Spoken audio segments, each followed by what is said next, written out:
아침의 은행은 늘 그렇듯 조용했지만 직원들의 표정에는 피로가 묻어 있었어요.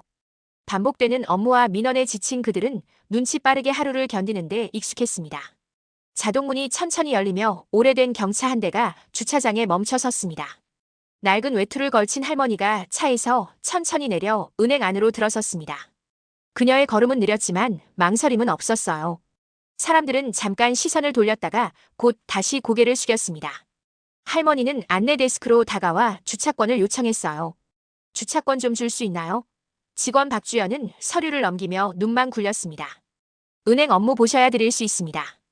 그는 기계적으로 대답했어요. 할머니는 이유를 묻지 않고 고개만 끄덕였지만 직원은 대기표도 건네지 않은 채 시선을 돌렸습니다. 대기석에는 다양한 사람들이 앉아 있었어요.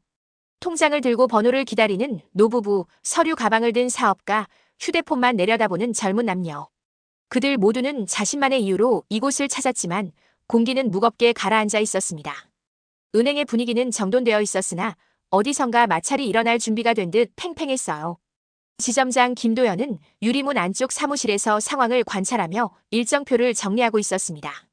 그는 VIP 고객 상담 준비에만 집중하며 현장의 작은 불편에는 관심이 없었어요. 직원들은 그의 눈치를 보며 틀에 맞춘 미소를 유지하려 애썼습니다. 할머니는 조용히 창구로 향해 서류를 정리하는 모습을 보였어요. 그녀의 손등에는 세월의 흔적이 깊게 남아 있었지만 움직임은 의외로 정돈되어 있었죠. 주변 사람들은 그저 평범한 노인이라 생각하고 시선을 거두었습니다. 그러나 그녀가 창구 앞에 섰을 때 공기에는 묘한 긴장감이 감돌기 시작했어요. 주차권은 나중에 드릴게요. 직원은 짧게 말하며 다른 업무를 계속했습니다. 그 태도에는 무시가 스며 있었습니다. 할머니는 말없이 서류를 꺼냈고 직원은 힐끗 보고는 대수롭지 않게 넘겼습니다. 은행 안의 공기는 여전히 고요했지만 작은 파도가 바닥 밑에서부터 움직이기 시작한 것처럼 보였습니다. 아무도 눈치채지 못했지만 이 평범해 보이는 순간이 앞으로의 모든 사건의 시작이 되고 있었어요.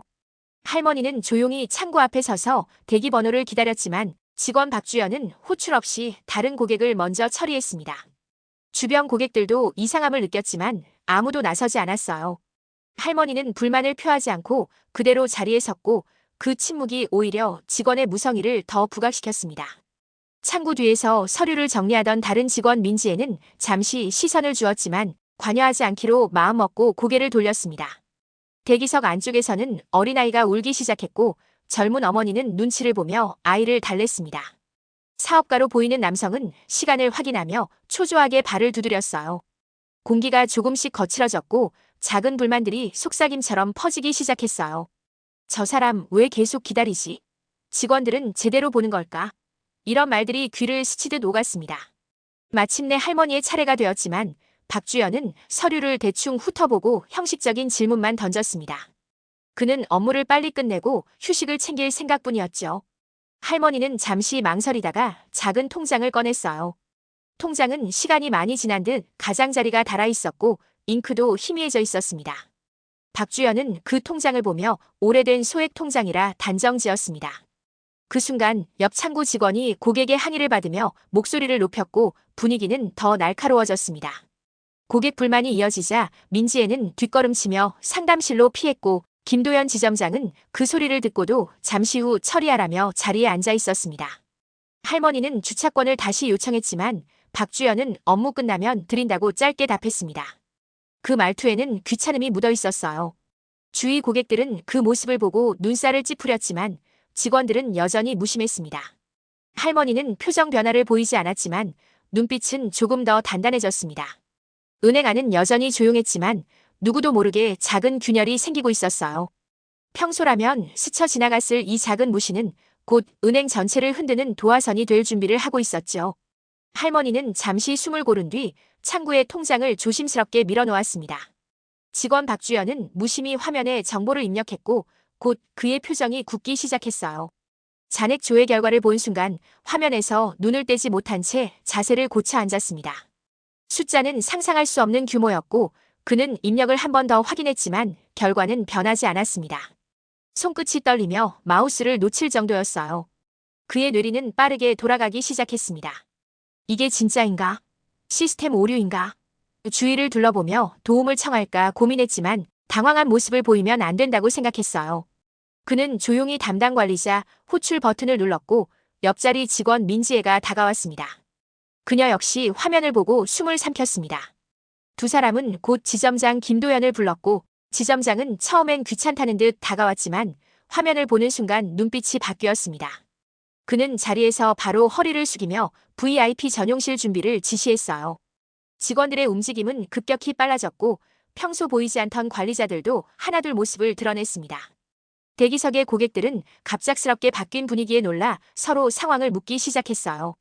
박주연은 할머니에게 조심스럽게 추가 서류 제출을 부탁했고 곧바로 전담 직원이 배정되었습니다.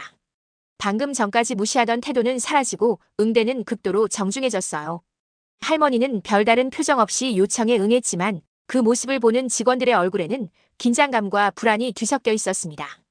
은행 내부 방송을 통해 VIP 응대 프로토콜이 발동되었고 지점장은 본사와의 연결을 준비했습니다. 고객들은 무슨 일이냐며 웅성거렸고 일부는 휴대폰으로 촬영까지 시도했습니다.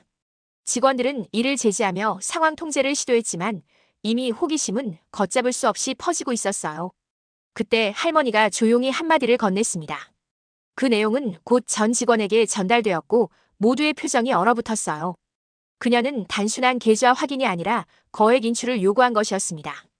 은행 전체가 숨을 멈춘 듯 고요해졌고 이 순간부터 사건은 단순한 실수가 아닌 거대한 파동으로 번지기 시작했습니다. 거액 인출 요청이 본사에 전달되자 은행은 즉시 비상체계로 전환되었습니다.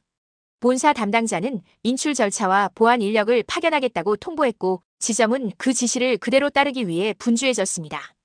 김도연 지점장은 평소와 다르게 직접 현장에 나서며 직원들에게 VIP 수준의 응대를 명령했어요.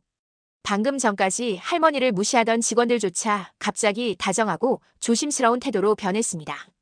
박주연은 금고 접근 권한을 확인하며 손에 땀을 쥐었어요.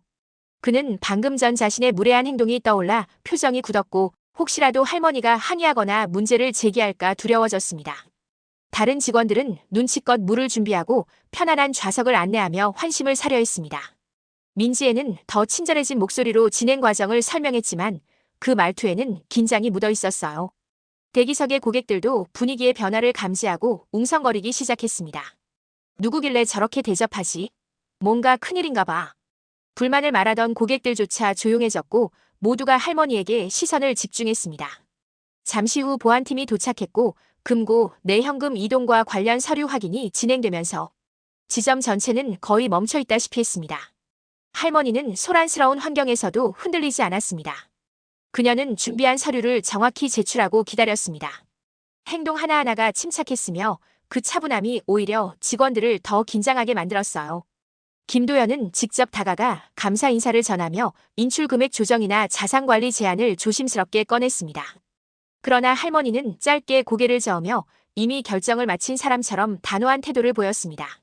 잠시 뒤 인출 절차가 본격적으로 시작되었고 직원들은 서류를 여러 번 확인하며 실수를 피하려 했습니다. 박주연은 자신이 한 행동을 떠올리며 마음속에서 깊은 죄책감과 두려움이 커져갔습니다. 혹시 내가 잘못한 것이 기록으로 남는 건 아닐까? 그는 할머니의 표정을 살피며 사과의 기회를 찾았지만 쉽게 말을 꺼내지 못했어요. 은행 전체가 그녀를 중심으로 돌아가고 있었습니다. 단 몇 시간 전까지만 해도 대기석에 서 있던 평범한 노인이 이제는 은행 시스템을 흔드는 존재가 되었습니다. 그리고 모든 직원은 본능적으로 느끼고 있었어요. 이 사건은 인출 한 번으로 끝나지 않을 것이라는 불길한 예감과 함께 무엇인가 크게 달라질 순간이 다가오고 있었습니다. 거액 인출이 완료되자 본사 담당자의 승인 서명과 보안 인력의 인계가 순차적으로 진행되었습니다. 금고에서 현금이 준비되는 동안 은행 내부는 숨을 쉬는 것조차 조심스러울 만큼 정적이 감돌았어요. 직원들은 서류 한 장, 도장 하나도 실수 없이 처리하기 위해 얼굴을 굳힌 채 집중했습니다. 긴장된 분위기 속에서 모든 절차는 한치의 오차 없이 마무리되었고 인출 증빙 서류가 할머니에게 전달되었습니다. 김도연 지점장은 손에 땀이 밴 상태로 고객용 문을 직접 열어주며 최고급 예우를 갖췄습니다. 그는 머리를 숙이며 혹시 불편했던 점은 없었는지 조심스럽게 물었지만 할머니는 담담한 표정으로 고개를 돌렸습니다. 주변 직원들도 동시에 인사를 건넸고 박주연은 조심스럽게 앞으로 나와 사과의 뜻을 전하려 했습니다. 그러나 할머니는 그의 시선을 짧게 마주친 뒤 아무 말 없이 서류를 가방에 넣고 자리를 떠났습니다. 그 침묵은 말보다 무거웠어요. 할머니가 출입문을 향해 걸어갈 때 직원들은 자연스럽게 길을 열었습니다. 대기석에 있던 고객들까지도 조용히 지켜보며 길가를 만들었고 모두의 눈에 그녀는 더 이상 평범한 방문객이 아니었습니다. 자동문이 열리고 할머니는 은행 앞에 세워둔 작은 경차로 천천히 걸어가 탑승했습니다. 화려한 차도 경호도 없었지만 그 한 걸음 한 걸음은 주변을 압도할 만큼 묵직했어요. 경차가 천천히 출발하자 그제야 은행 내부의 공기가 한꺼번에 풀렸습니다. 직원들은 자리에 앉지 못한 채 멍하니 서 있었고 방금 벌어진 일이 현실인지 되새겼습니다. 민지애는 겉모습만 보고 판단하면 안 된다는 말을 되뇌었고 박주연은 깊은 후회에 빠져 창구를 바라보았습니다. 김도연 지점장은 본사 보고서를 작성하며 고객 응대 방식을 전면 수정해야 한다고 결정했습니다. 며칠 후 은행은 전 직원 교육을 시행했고 겉모습이나 태도만으로 고객을 판단하지 말라는 지침이 강조되었습니다. 지점 내부 게시판에는 모든 고객은 존중받아야 한다는 문구가 걸렸어요. 사람들은 그날의 일을 경차 할머니 사건이라 부르며 소문을 퍼뜨렸습니다. 은행은 다시 평소처럼 조용해졌지만 그날의 기억은 누구도 쉽게 잊지 못했습니다.